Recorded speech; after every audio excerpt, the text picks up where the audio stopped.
Okay, so this is another video that's related to the month of Adar. So this is going in the monthly panoramas. So here we go. So this is coming from the website Mein Achronim. So this is put out by my teacher Efriam Palvanov. I love the man. This is called A Mystical Peek into Megillat Esther.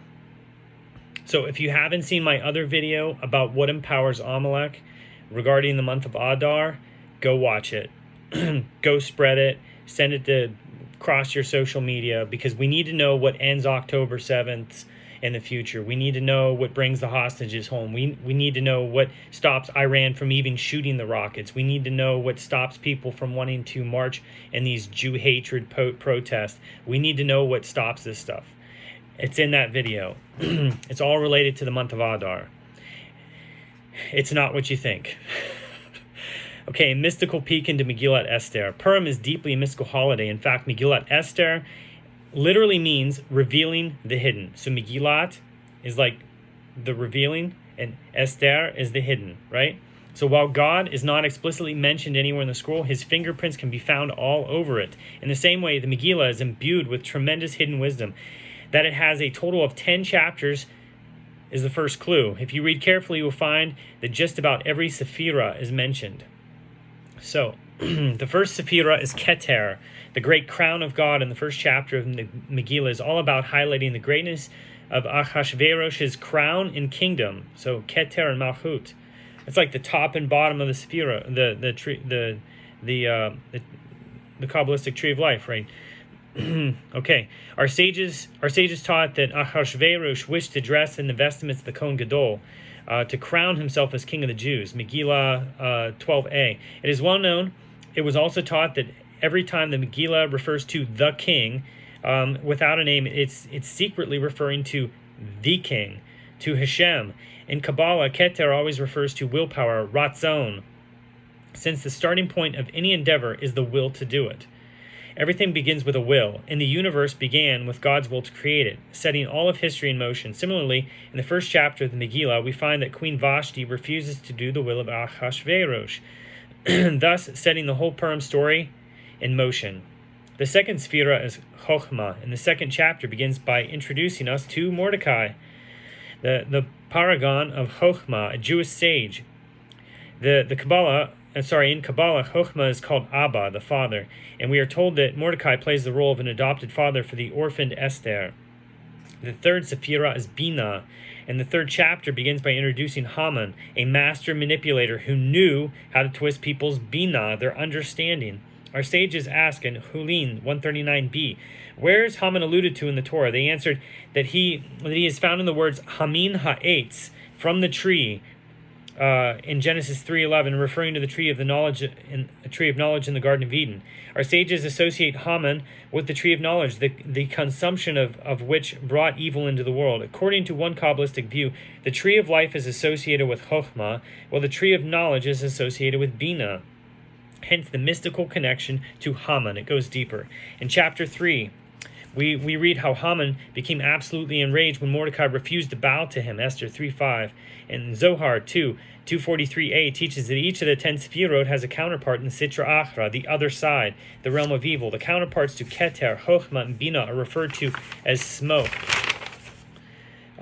Tana, fire, Esha, and blackness, Ukam. The Zohar teaches that the evil manifestation of Bina is anger. Anger comes from a lack of understanding, or from improper or twisted, if you see my other video, twisted understanding of events. In the Bina, the chapter of Megillah, we are shown how Haman represents the evil side of Bina, the evil side of understanding.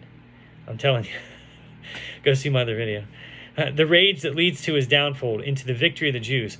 Haman is ultimately hanged on a tree, 8 of 50 cubits, alluding to the mystical Nun Sha'are Bina, the 50 gates of understanding. After Bina, there's a hidden sephira called Da'at, knowledge, though we never enumerate it among the 10. It's like this hidden one right in the center there. It's almost like if you have two frequencies, if you're familiar with binaural beats, you have two frequencies. One frequency goes in this ear, one frequency goes in this ear. You actually hear a third frequency emanating from the center. It's interesting. But anyway,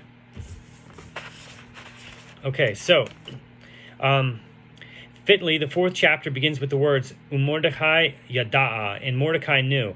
The actual 4th Sephira is Chesed, God's loving kindness. In the 4th chapter, we read how the Jews responded to the evil decree placed upon them with fasting, weeping, wailing, sack, and ashes.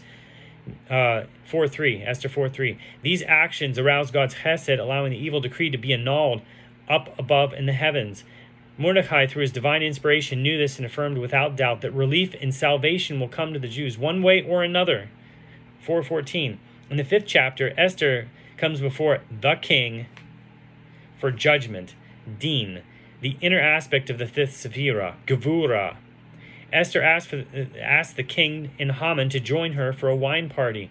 The mention of wine is not coincidental, as red wine is always symbolic of Gevura in Kabbalah.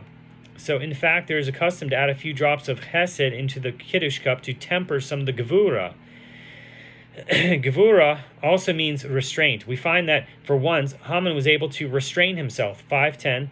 The chapter concludes with Haman setting up the gallows upon which he hopes to execute Mordecai, another manifestation of Gevura. Chapter 6 of the Megillah is the turning point when Haman is ridiculed and truth hits him in the face. If Mordecai, before whom you have begun to fall, is of Jewish stock, you will not overcome him. You will fall before him to your ruin. And it's interesting because this month is associated with Naphtali. And there's an association with Naphal, right? That has to deal with descending, right? Okay, but anyway, recall that the 6th Sephira is Tiferet and is associated with Emet, truth. In the 7th chapter, Haman is defeated and hanged on the very gallows he set up for Mordecai. This isn't surprising since the 7th Sephira is Netzach, victory. The 8th chapter begins the splendor, Hod, the 8th Sephira of the Jews, to whom was given light and joy and happiness and prestige, 8:16. We read that many Gentiles converted to Judaism too, becoming Yehudim, which shares a root with Hod. Check out my other video. Everything comes full circle in chapter 9 when we reach our Yesod, foundation. The 10 sons of Haman are killed, representing the 10 counter Sephirot of the Sitra Achra, noted above. Jews have attained complete salvation, and it only happens after the last thing in chapter 8, when many Gentiles converted to Judaism. Okay. The Jews have attained complete salvation, and Mordecai and Esther then established the Purim holiday for future generations to commemorate. As Ahasuerus had initially established Yisad at his feast, that were no restrictions on drinking and feasting. See chapter 1, verse 8. At the end, Mordecai and Esther established a Purim feast for Israel, all of Israel. Finally, the Megillah ends with a short 10th chapter of only 3 verses, in the same way that the 10th Sephira, Malchut, is always described as being small and empty. The small 10th chapter provides only a short conclusion. We see Ahasuerus exercise his kingship, Malchut, by implementing new taxes and running great campaigns. Mordecai attains a level of Malchut too in becoming Mishneh Lamelech, second to the king in the inner circle of royalty. So, here there is one more major mystical allusion in the Megillah worth pointing out. Why does the Megillah frequently reiterate that the events are taking place in Shushan Habira, Susa, the capital?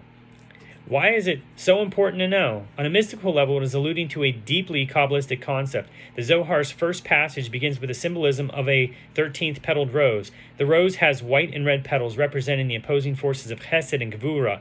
God tempered these forces in creating this perfectly balanced cosmos. Concealed within the rose is the light of creation and the power of God's salvation. The rose of creation is Shoshana of Bariah. And Bariah is we have Asiya, Yetzirah, Bariah, and then Atzilut. Okay, so Bariah, the third level. So the rose of creation is Shoshana of Bariah, an anagram of Shoshan HaBariah.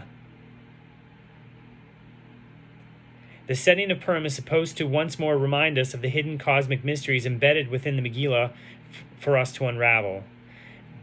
This ties right into the custom of singing Shoshanat Yaakov after the conclusion of the Megillah. For the Zohar compares the people of Israel to the same red and white 13-petaled rose. Best of all, for those who like gematria, the value of Shoshana is 661, equal to Esther. Esther herself is like the white rose, red-petaled rose, and she is described in the Megillah as possessing Chen v'Chesed, both the grace of the left, the red pillar of the Sefirot, and the loving kindness of the right, the white pillar. Chag Purim Sameach. And if you haven't, you should go check out Efriam Palvanov's website, Maim Achronim, and his YouTube channel. He's got actually two of them, something like Jew of the Week, and he's got one titled after his name, Efriam Palvanov. So go check him out. You'll learn a lot.